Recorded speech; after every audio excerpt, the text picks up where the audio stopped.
Today, we're traveling by boat and horse wagon to access some of Wisconsin's most entertaining and educational destinations. We'll even witness Colin doing a little manual labor. All as we discover something new at Wisconsin's historic sites. Hello and welcome to Discover Wisconsin.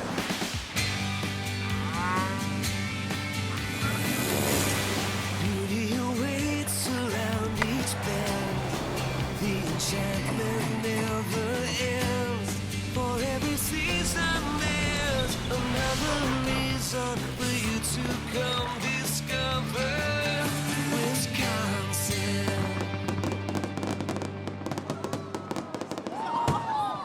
Hey there, welcome to Discover Wisconsin.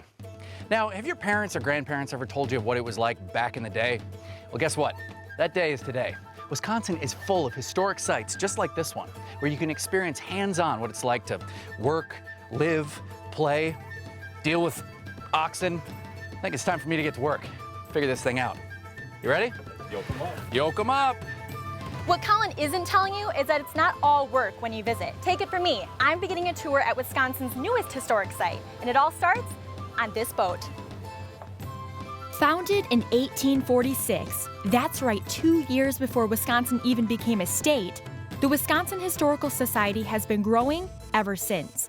Whether you visit their museum in downtown Madison or one of the other 11 historic sites and museums, there's always something new to discover.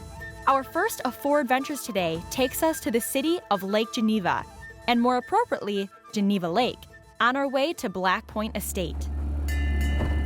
Imagine you're a member of the Sipe family hopping on board your private vessel to get to your lakeside summer home.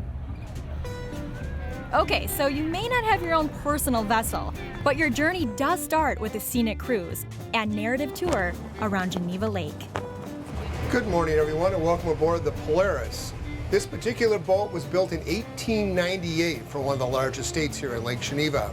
Now this is the way to get to a historic site. I'm gonna let the captain do his thing as I sit back and enjoy the ride. As we cruise along this morning, I'll be giving the tour of the homes until we get to Black Point, then I'm going to let you off, and we'll come back and pick you up in about 2 hours. Now, the first building on the tour today is the one right off to our right, which are still owned by members of the Wrigley family of Wrigley Chewing Gum. The Wrigleys probably aren't the only names you'd recognize with homes along the lake. And I don't think our cameras do the views here justice. You'll definitely have to experience this for yourself. We've already learned a ton about the Lake Geneva area, but I'm excited to finally see Black Point. I'm willing to bet there are a few more things to see inside. Now, we're not going to give away the entire tour in today's episode, but we'll definitely hit some of the highlights. And it all starts as you climb the stairs and the home is revealed. Conrad Sipe, who started a brewery in Chicago that expanded to become one of the largest in the United States, built this Queen Anne-style summer cottage for his family. Conrad and his wife, Catriona, they had this house constructed in 1888. And unfortunately for Conrad, he passed away in 1890. So he was really only able to enjoy the property for 1 year. This is my first time here, and when I first walk in, I can't help but notice, I get all wrapped up in the detail, from the stained glass to the furniture. Can you tell us more about that detail here?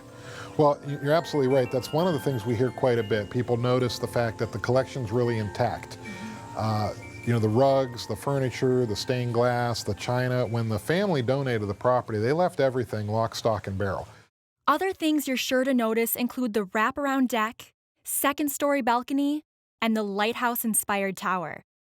Imagine what it was like being a kid and watching the boats come in from this view. Here's one more detail you may not notice as easily. The bricks making up the circular drive were reclaimed from former Chicago breweries and a commercial oven factory. The Wisconsin Historical Society graciously took over the property in 2013 and will begin adding new experiences to make return trips well worth your time. I like to say that this is a great house, but not a grand house. That is, you are not going to see a lot of gilt. You are not going to see marble. This was built to be a humble summer cottage, and you don't usually have marble in summer cottages. Each room seemed to have a story, and Cal knew all of them. And he achieved The fireplaces on the main floor were incredibly important, as there was no heat in the house. Don't worry, the state now added heat for those chilly spring and fall tours. Everything you see today reflects what you would have seen when the Sipes lived there. The family only made 2 major changes to the house in its 125 years, and that was due to technology. They added plumbing and electricity in the early 20th century. I'm sure these were very welcomed additions to this beautiful house. I'm pretty sure we've only scratched the surface of everything there is to learn here at Black Point. Now, if you want to see more photos of the property, or you want to learn how to get free admission with a family membership, just log on to discoverwisconsin.com and choose Wisconsin Historic Sites as your destination. Now, when we come back, Libby will be finding out what's new at another historic site. As for me, I'll be heading west to find another site of my own. And we'll see if Colin finally finished up those chores of his. I like his bling on his horn, too.